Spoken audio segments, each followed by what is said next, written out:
नमस्कार,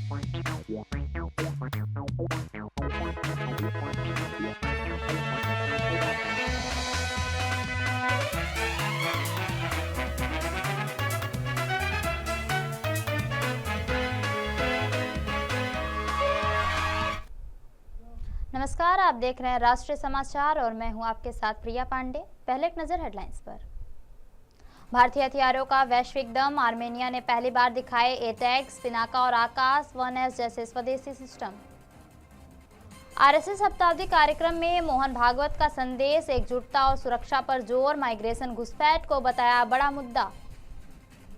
कर्नाटक के विजयपुरम में ट्रेनिंग एयरक्राफ्ट क्रैश, इंजन खराबी के बाद गिरा विमान, कैप्टन और ट्रेनी पायलट घायल।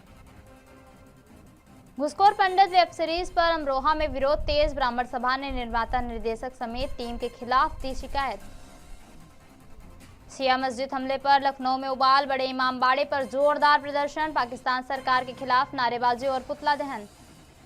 भारतीय रक्षा प्रणालियों की अंतर्राष्ट्रीय बाजार में बढ़ती मौजूदगी के बीच आर्मेनिया ने पहली बार सार्वजनिक रूप से अपनी नई सैन्य क्षमताओं का प्रदर्शन किया, जिसमें भारत में निर्मित कई प्रमुख हथियार प्रणालियां शामिल रही। प्रदर्शित सिस्टम में एटैक्स 155 मिलीमीटर तोप, ट्राजन 155 मिलीमीटर ट्रक माउंटेड और Pinaka multi barrel rocket system और आकाश 1S एयर डिफेंस सिस्टम शामिल है, जो ड्रोन, विमान और क्रूज मिसाइल जैसे खतरों को रोकने में सक्षम माना जाता है। रक्षा विशेषज्ञों के अनुसार हाल के अभियानों और प्रदर्शन के बाद भारतीय आर्टिलरी और एयर डिफेंस सिस्टम को लेकर वैश्विक रुचि बढ़ी है।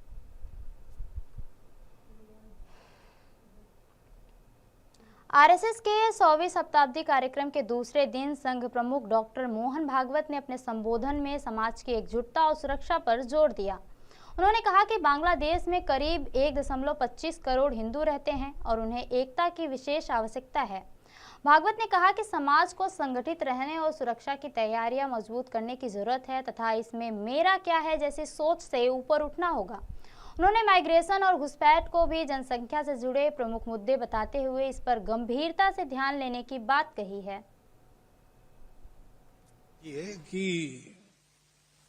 ये मध्यवर्ती सुरक्षा बल वगैरह उपयोगी हो सकता है, लेकिन अगर समाज में वो बात नहीं है तो वो उपयोगी नहीं होगा। समाज की सुरक्षा, समाज की तैयारी, ये सबसे बड़ी आवश्यक बात है। बांग्लादेश में जो घटना हुई, बांग्लादेश में अब भी 1.25 करोड़ हिंदू है, अगर एक हो जाते हैं तो वहां की राजनीति का उपयोग अपने भलाई के लिए कर सकते हैं, अपनी सुरक्षा के लिए कर सकते हैं, लेकिन एक होना पड़ेगा। सौभाग्य है इस बार उन्होंने तय किया कि हम भागेंगे नहीं, हम वहीं रहेंगे और लड़ेंगे। ये तो तय किया, अब लड़ेंगे तो फिर उनको एक होना आवश्यक रहेगा। वो जितना जल्दी हो जाएंगे, बांग्लादेश में आज जितनी भी संख्या है उसके साथ वो अपनी स्थिति को बहुत अच्छा और बना सकते हैं। ऐसा बनने में हम अपनी मर्यादा में यहां रहकर जो कुछ कर सकते हैं, या दुनिया भर के हिंदू अपने अपने जगह पर जो कुछ कर सकते हैं, वो सब उनके लिए होगा, इतनी गारंटी मैं दे सकता हूं। लेकिन पहले समाज का बल खड़ा होना चाहिए वहां की। तो ये जहां है वहां ऐसे बल की आवश्यकता नहीं होती, और ये जहां नहीं है वहां ऐसा बल होने पर भी उपयोग नहीं होता। अपने देश में पहले से ही बहुत सारे बल है, अभी सबके नाम याद करना भी एकदम कठिन हो जाता है। तो इसलिए वो करने के बजाय समाज में सजगता, समाज में सुरक्षा की तैयारी, छोटी छोटी बातें हैं। कर्नाटक के विजयपुरा जिले से बड़ी खबर सामने आई, जहां बालेश्वर तालुका के मंगलोर गांव में एक प्राइवेट ट्रेनिंग एयरक्राफ्ट क्रैश हो गया। रेड बर्ड एविएशन का यह हल्का विमान कलबुर्गी से बेलगावी जा रहा था, तभी रास्ते में इंजन में तकनीकी खराबी आने के बाद दुर्घटनाग्रस्त हो गया। विमान में सवार कैप्टन और एक ट्रेनी पायलट गंभीर रूप से घायल हो गए, जिन्हें 108 एम्बुलेंस की मदद से पास के अस्पताल में भर्ती कराया गया है। सूचना मिलते ही बालेश्वर पुलिस मौके पर पहुंच गई और जांच शुरू कर दी। हादसे के कारणों की विस्तृत जांच भी जारी है।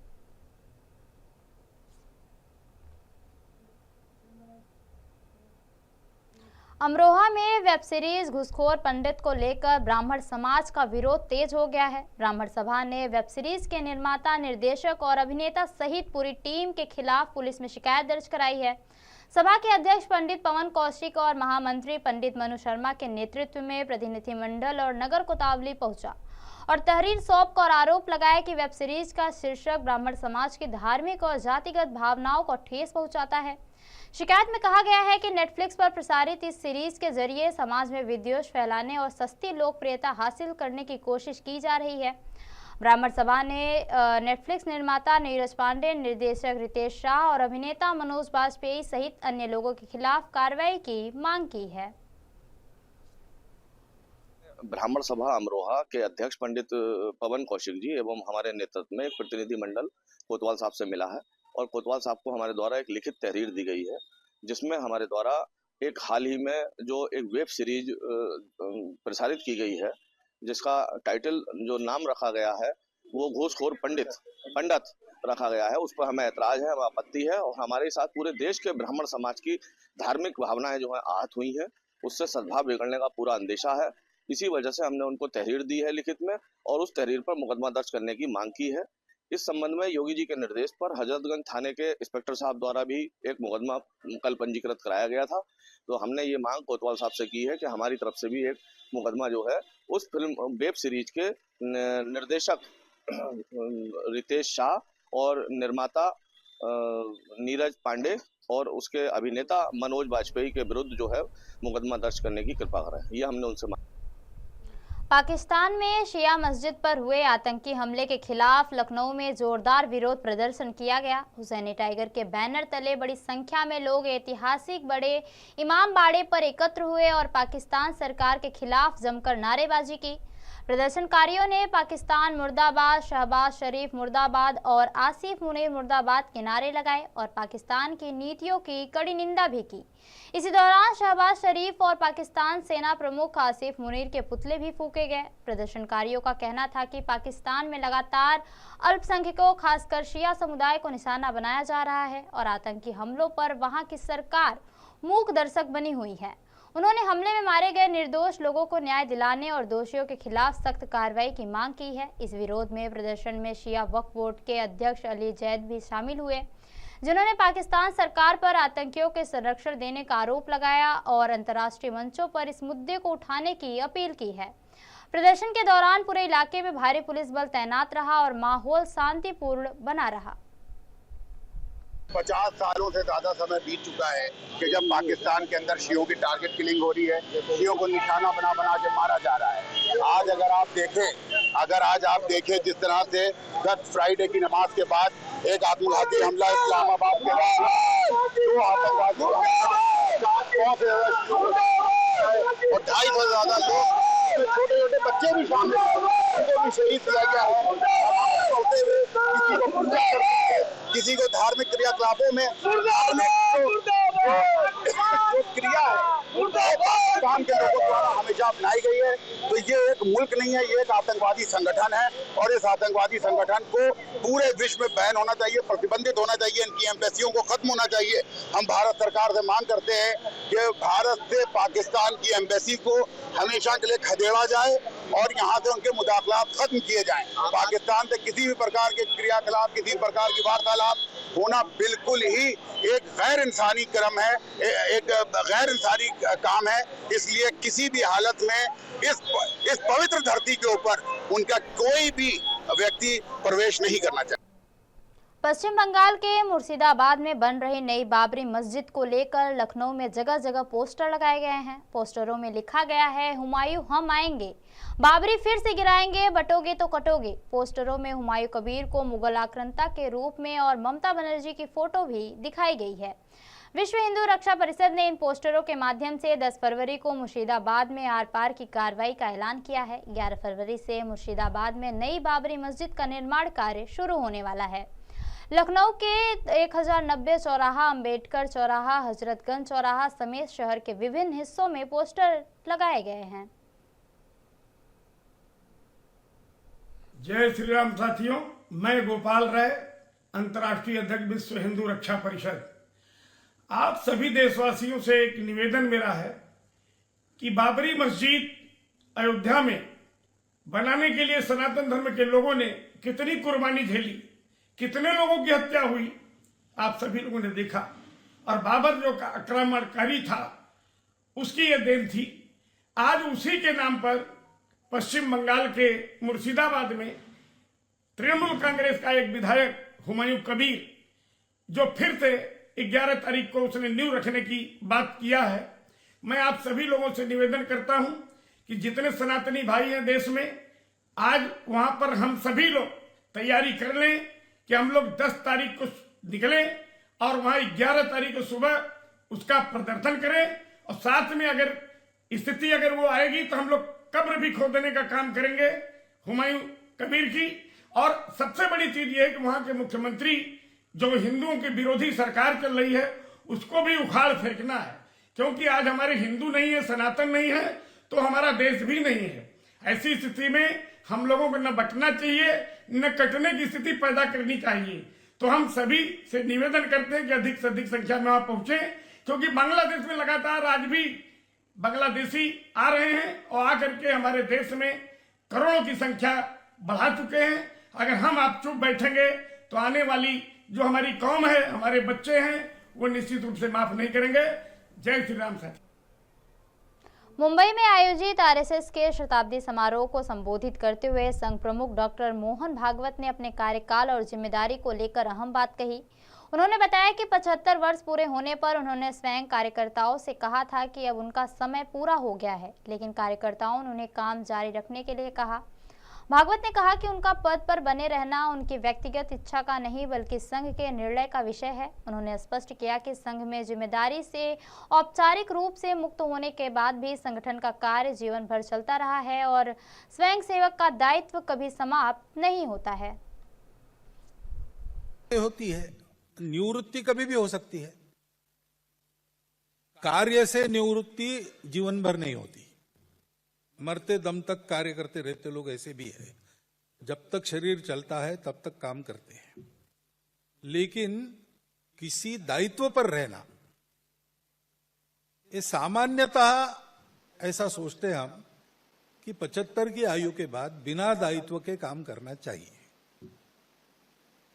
इसको संघ की अनुमति मिलेगी तब होगा। जैसे मेरी बात है, मेरे 75 पूरे हो गए तो मैंने कार्यकर्ताओं को कहा कि हो गया भाई, अब तो आपको क्या हो गया है, घूम तो रहे आप, काम करो। और तो मैं रुक गया हूं।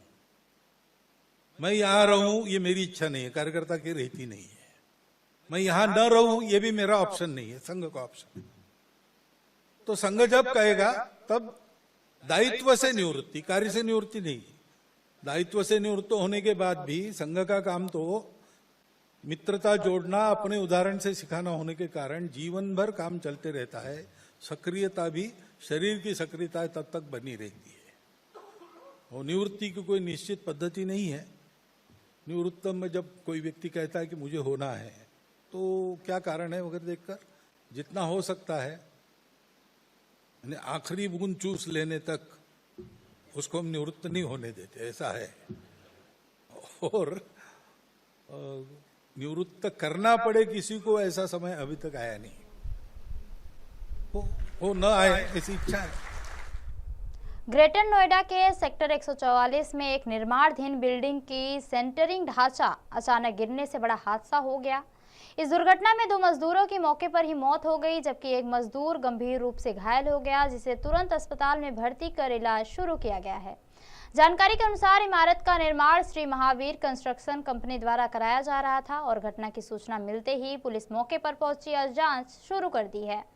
प्राथमिक कार्रवाई के तहत 2 सुपरवाइजर को हिरासत में लेकर पूछताछ भी की जा रही है और हादसे के पीछे संभावित लापरवाही के पहलू की भी जांच जारी है।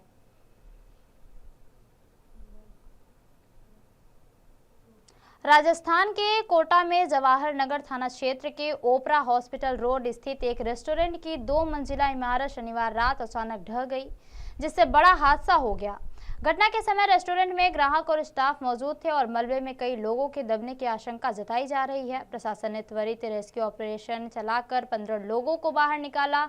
ऊर्जा मंत्री हीरालाल नगर के अनुसार बचाए गए लोगों में से 2 की मौत हो गई, जबकि 5 लोग अभी भी अस्पताल में भर्ती हैं और अन्य को इलाज के बाद छुट्टी दे दी गई है। प्रारंभिक जानकारी में पास की बिल्डिंग में चल रहे अवैध निर्माण को हादसे की संभावित वजह माना जा रहा है, जिसे ढही इमारत दिन में ही दिन हिलती देखी गई थी। मंत्री ने कहा कि मामले की जांच के लिए कमेटी गठित की जाएगी और रिपोर्ट के आधार पर सख्त कार्रवाई होगी। बिल्डिंग गिरी है, उसमें 15 उसमें से रेस्क्यू करके और जो निकाले गए उसमें से 2 की डेथ हो चुकी है और बाकी को यहाँ से इलाज के बाद में छुट्टी दे दी गई है। अभी 5 एडमिट है और बाकी की छुट्टी दे दी गई है। तो ये माइनर जिनकी इंजरी थी उनको उनका जो भी ट्रीटमेंट करके उनको डिस्चार्ज कर दिया गया है। तो इस तरह से टोटल 15 है, उसमें से 13 अभी यहाँ 4 एडमिट है हॉस्पिटल में और बाकी की छुट्टी दे दी। ऐसी बिल्डिंगों के आसपास अक्सर देखा जाता है ठेले वाले फड़ी वाले कब्जा कर लेते हैं, जबकि वो जगह खाली रहनी चाहिए जिससे घटना ना हो। देखिए वो घटना थी, उसमें निश्चित रूप से कोई न कोई जो भी कारण रहे होंगे उन कारणों की जांच भी होगी, जांच कमेटी भी बैठेगी। उसके बाद में हादसे के बाद में जो जांच होगी वो जांच में जो भी तथ्य सामने आएंगे उसके अनुसार कार्रवाई की जाएगी ताकि इस तरह की घटनाएं वापस दोबारा ना हो। जो बिल्डिंग गिरी है उसमें 15 उसमें से रेस्क्यू करके और जो निकाले गए उसमें से पप्पू यादव की गिरफ्तारी के खिलाफ कांग्रेस ने सड़कों पर विरोध प्रदर्शन किया। युवा कांग्रेस कार्यकर्ताओं ने बिहार कांग्रेस पार्टी कार्यालय के बाहर नीतीश कुमार का पुतला दहन किया और पप्पू यादव की रिहाई तथा नीट छात्रा की संदिग्ध मौत के मामले में न्याय की मांग की है। राहुल गांधी और प्रियंका गांधी ने पप्पू यादव का समर्थन किया। राहुल गांधी ने इसे राजनीतिक प्रतिशोध करार दिया है, जबकि प्रियंका गांधी ने असंवेदनशील रवैया बताया और कहा कि पप्पू यादव ने नीट छात्रा के लिए न्याय की आवाज उठाई थी। पप्पू यादव पर 1995 के एक मामले में आरोप है जिसमें वे अदालत में पेश नहीं हुए थे। गिरफ्तारी के बाद उन्हें स्वास्थ्य जांच के लिए इंदिरा गांधी अस्पताल ले जाया गया और फिर पीएमसीएच में भर्ती कराया गया।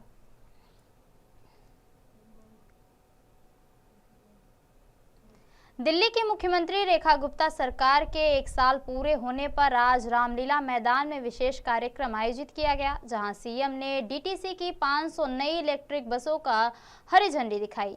इसी मौके पर बीजेपी के राष्ट्रीय अध्यक्ष नितिन नवीन, दिल्ली सरकार के मंत्री और अन्य जनप्रतिनिधि मौजूद रहे। नई बसों में शामिल होने के साथ दिल्ली की ई बसों की कुल संख्या बढ़कर 4000 हो जाएगी, जिससे राजधानी देश में सबसे अधिक इलेक्ट्रिक बसों वाला शहर बन जाएगी। कार्यक्रम को संबोधित करते हुए सीएम रेखा गुप्ता ने पिछली सरकार पर निशाना साधते हुए कहा कि बीते वर्षों में दिल्ली विकास में पीछे रह गई थी और लोगों को बुनियादी सुविधाओं के लिए जूझना पड़ा, लेकिन 2025 के चुनाव में जनता ने बदलाव का फैसला दिया और उन्होंने बताया कि पीएम मोदी के नेतृत्व में सिर्फ शालीमार बाग क्षेत्र में ही 1 साल में 250 करोड़ रुपए से अधिक के विकास कार्य शुरू किए गए हैं। सरकार ने इसे स्वच्छ और हरित दिल्ली की दिशा में बड़ा कदम बताया। विशेष दिन के लिए मैं सर्वप्रथम यहाँ पर बैठे अपने दिल्ली के निवासी और आपके माध्यम से दिल्ली की समस्त जनता को बहुत बहुत अभिवादन करता हूं, जिन्होंने भारतीय जनता पार्टी की एक प्रचंड बहुमत वाली सरकार दी और उसका आज 1 वर्ष हम लोग पूरा कर रहे हैं। इसके लिए मैं पूरी दिल्ली की जनता को बहुत बहुत बधाई देता हूं। आज का दिन माननीय मुख्यमंत्री जी, आप दिल्ली की जनता को जो आज बधाई देने का आपने तरीका अपनाया है, इस विशेष दिन के लिए जो दिल्ली अपने पिछले 27 वर्षों के संघर्ष के बाद आपको सत्ता सौंपने का वो विशेष दिन हम कह सकते हैं कि 8 फरवरी के दिन जब मैंडेट आया और जिस प्रकार से दिल्ली की जनता ने कमल खिलाने का काम किया और आज के दिन आपने उनको ये तोहफा देकर निश्चित रूप से बधाई के आप पात्र हैं और आपकी सरकार इसके लिए बधाई की पात्र है कि 500 नई ईवी बसों का आज आप खेप दे रही हैं। दिल्ली की जनता का दिल की गहराई से बहुत धन्यवाद करती हूं, उनके आशीर्वाद के लिए, उनके विश्वास के लिए, जो विश्वास उन्होंने भारतीय जनता पार्टी के नेतृत्व में दिखाया, जो विश्वास उन्होंने नरेंद्र मोदी जी के द्वारा किए जा रहे विकास में दिखाया, आज उसी का नतीजा है कि दिल्ली की ये सरकार लगातार 365 दिन दिल्ली के विकास के लिए, जनता की सुविधाओं के लिए काम कर रही है। रोजाना विकास के नए आयाम दिल्ली को मिल पा रहे हैं, बेहतर सुविधाएं और बेहतर विकास। मैम, ईवी बसेस जो है 4000 से अधिक है दिल्ली में। दिल्ली मुझे लगता है कि भारत का वो राज्य बन जाएगा जहां सबसे अधिक ईवी बसेस है।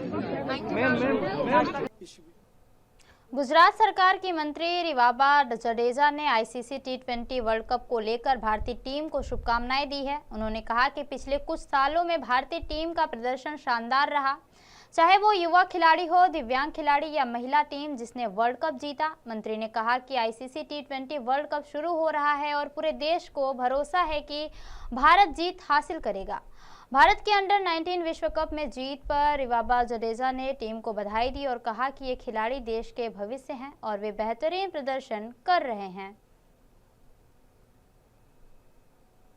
हुआ है कि टीम इंडिया ने बहुत ही अच्छा प्रदर्शन किया है, चाहे वो यंग जनरेशन की बात हो, चाहे अभी जो दिव्यांग बहनों ने भी T20 जीता है, हमारी विमेंस ने भी T20 जीता है, तो अभी हमारी भारतीय क्रिकेट टीम जो मेंस की टीम है उनका वर्ल्ड कप शुरू हो रहा है। तो मैं पूरे हृदय से उनको शुभकामनाएं देना चाहूँगी। बहुत ही अच्छी टीम है, बहुत ही अच्छा प्रदर्शन हम कर रहे हैं पिछले कई सालों से, तो यही परफॉर्मेंस है और यही जो उनका कैलिबर है वो एक होम कंडीशन में बहुत ही अच्छा रहेगा, ऐसा विश्वास भी, और डेफिनेटली हम जीतेंगे, ऐसा पूरे देश को विश्वास है कि ये T20 वर्ल्ड कप है वो जीतेंगे। यस, ये हार्टिएस्ट कॉन्ग्रेचुलेशंस जो यंग गन्स ऑफ इंडिया है, जो अंडर 19 के माध्यम से वर्ल्ड कप में बहुत ही अच्छा प्रदर्शन किया और जो जीत अंकित की है उनको भी मैं पूरे हृदय से धन्यवाद करना चाहूंगी, क्योंकि यही जो एथलीट्स हैं वो देश का भविष्य है और बहुत ही अच्छा कर रहे हैं। बहुत ही युवा पीढ़ी को उनसे मार्गदर्शन और प्रोत्साहन मिलता है और एक रोल मॉडल के तौर पे बहुत ही अच्छा वो काम कर रहे हैं। तो देश में जो क्रिकेट का एक अलग ही माहौल रहता है, तो उनमें बहुत सारे युवा चेहरों को भी इस साल मौका मिला है अपना कैलिबर दिखाने के लिए, तो उनको भी बहुत बहुत धन्यवाद और शुभकामनाएं। Thank you. मुंबई के मलाड इलाके से एक बड़ी और चौंकाने वाली खबर सामने आई है। टीवी अभिनेत्री खुशी चौधरी को फर्जी पैकर्स मूवर्स गैंग ने ठगी का शिकार बना लिया, लेकिन कुरार पुलिस की सतर्कता और सख्त कार्रवाई से न सिर्फ गैंग का फांडाफोड़ हुआ बल्कि लाखों रुपए का कीमती सामान भी सुरक्षित बरामद कर लिया गया। आइए देखते हैं ये फर्जी पैकर्स मूवर्स गैंग के अपराध से जुड़ी ये कहानी। 2025 में टीवी अभिनेत्री खुशी चौधरी ने घर शिफ्टिंग के लिए ऑनलाइन प्लेटफॉर्म के जरिए Enfield logistic packers and movers नाम की कंपनी से संपर्क किया। आरोपी वैभव सिंह ने खुद को कंपनी मालिक बताकर कम दाम में शिफ्टिंग का भरोसा दिलाया। मालाड ईस्ट के माउली अपार्टमेंट से कांदीवली लोखंडवाला के नए फ्लैट में सामान ले जाना था, लेकिन इसी भरोसे का फायदा उठाकर ठगी की बड़ी साजिश रची गई। 4 जनवरी 2026 को आरोपी ने यूपी से अपनी जान पहचान के मजदूरों को पैकर्स मूवर्स बताकर अभिनेत्री के घर भेजा। कपड़े, मेकअप किट, जूते, बैग, पेंटिंग्स, शीशे, एंटिक आइटम्स और शादी के गहनों समेत पूरा घर 18 बॉक्स में पैक कर लिया गया। पहले 11,700 रुपए ऑनलाइन भुगतान लिया गया, लेकिन कीमती सामान देखकर आरोपियों ने चार्ज बढ़ाकर 25,506 रुपए तक कर दिया। इसके बाद सामान मुंबई के अंधेरी साकिनाका स्थित समर्थ बिल्डिंग के गोदाम में छुपा दिया गया और आरोपी फरार हो गए। लगातार संपर्क के बावजूद जब सामान नहीं मिला तो अभिनेत्री ने कुरार पुलिस स्टेशन में शिकायत दर्ज कराई। तकनीकी निगरानी और सर्च ऑपरेशन के बाद पुलिस साकिनाका चांदीवली इलाके के गोदाम तक पहुंची। 28 जनवरी को छापेमारी कर आरोपी विजय राम अवतार पाल को गिरफ्तार किया गया और चोरी गया सारा सामान बरामद किया गया। का जो सामान था उन्होंने ऑनलाइन एक लॉजिस्टिक इनफील्ड लॉजिस्टिक करके बुक किया था, तो उनके जरिए उन्होंने 5 लाख का सामान लेके शिफ्टिंग का तय किया था। वो अपना घर कुरार से लोखंडवाला शिफ्ट कर रहे थे, तो हिसाब से उन्होंने बुक किया था। वहाँ से उनका एक तय हुआ था अमाउंट कि इनको इतना पैसा देना है 24,000। तो उसके बाद वहाँ से उन्होंने सामान ले लिया। जो वैभव सिंह थे वहाँ के जो आरोपी, उन्होंने सामान ले लिया और आगे जाके फिर उन्होंने उनसे और पैसे की मांग चालू की कि हमें और पैसा चाहिए, आपका सामान नहीं देंगे। और उन्होंने अपना सामान एक साकिनाका में समर्थ बिल्डिंग में छुपा दिया। फिर यहाँ पे गुना दाखिल हुआ धोखाधड़ी और अपहार का। तो हिसाब से कुरार पुलिस स्टेशन से CR नंबर 33 में हमारे डीओ है जो दयानंद पवार API और PSI नलावड़े, उन्होंने जो तांत्रिक तपास करके टेक्निकल इन्वेस्टिगेशन से वो वहाँ से हम लोग ने जो साकी नाका से जो बिल्डिंग से पूरा माल हमने एक्ट्रेस का रिकवर किया और आरोपी का दर दबोचा। पुलिस के मुताबिक गैंग का मास्टरमाइंड वैभव सिंह समेत 2 आरोपी अभी फरार हैं, जिनकी तलाश जारी है। बरामद किया गया पूरा सामान 2 फरवरी 2026 को अभिनेत्री को सौंप दिया गया। अभिनेत्री ने मुंबई पुलिस और कुरार पुलिस की जमकर तारीफ की और कहा कि दिन रात की मेहनत से उनका कीमती और अपूर्णीय सामान सुरक्षित वापस मिला। मेरा नाम खुशी चौधरी है। एक्चुअली मैंने ये ऑनलाइन बुक किया था Enfield movers and packers 4 of Jain को, एंड ये मेरा सामान आए, इन्होंने उठाया and they gave me shipment, जिसमें कि 11,700 का इन्होंने बिल बनाया एंड इन्होंने कहा कि 3 दिन में आपका सामान पहुंच जाएगा। नेक्स्ट डे उन्होंने मुझे दूसरा शिपमेंट बना के दिया, जिसमें उन्होंने रेट डबल कर दिया था एंड उसका जो वेट था वो भी डबल कर दिया। एंड उसके बाद वो मुझे बोलते कि मैडम आप मुझे इतना ऊपर का पैसा दो तो आपका सामान उधर पहुंचेगा, वरना नहीं पहुंचेगा। तो मैंने कभी ऐसा नहीं होता, लाइक अब ये सब चीज़ें आपको पहले बतानी चाहिए थी, अभी क्यों बता रहे हो? ये बोले कि मैडम नहीं ऐसा नहीं होता है, शिपमेंट हो गया है, अभी आपको पैसा देना पड़ेगा तभी सामान उधर पहुँचेगा, वरना नहीं पहुँचेगा।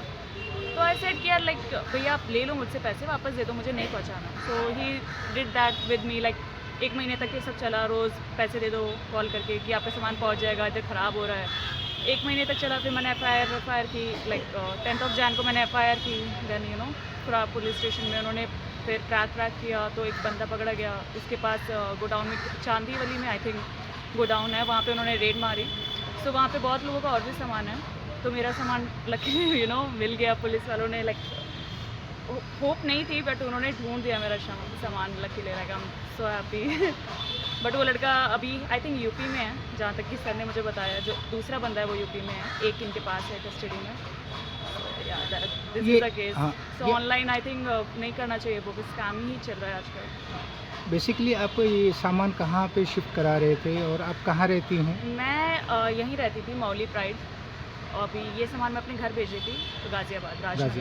या ठीक, क्या कहना चाहेंगे? पुलिस ने जो है आपके सामान को एक्चुअली मुझे सीरियसली कोई उम्मीद नहीं थी, बिकॉज मेरे पास कोई क्लू नहीं था कि वो बंदा कहाँ है। He was using WhatsApp number, तो हमें उसकी लोकेशन भी ट्रैक नहीं कर पा रहे थे। तो बट CCTV फुटेज उन्होंने ट्रैक किया है, लोकेशन उसकी जहाँ पे भी थी। सो या they did a very good job, उन्होंने लाइक महाराष्ट्र पुलिस। बहरहाल इस पूरे घटनाक्रम को लेकर कुरार पुलिस ने नागरिकों से अपील की है कि पैकर्स मूवर्स की सेवाएं लेते समय कंपनी के दस्तावेज और विश्वसनीयता की पूरी जांच करें। फिलहाल ठगी के इस मामले को देखते हुए यही कहना ठीक होगा कि ऑनलाइन ठगी के ऐसे मामलों में सतर्कता ही सबसे बड़ा बचाव है। मुंबई से ब्यूरो हेड सर्वेश तिवारी की रिपोर्ट। तो ये थी अब तक की खास खबरें, और खबरों के लिए बने रहिए राष्ट्रीय समाचार के साथ। नमस्कार।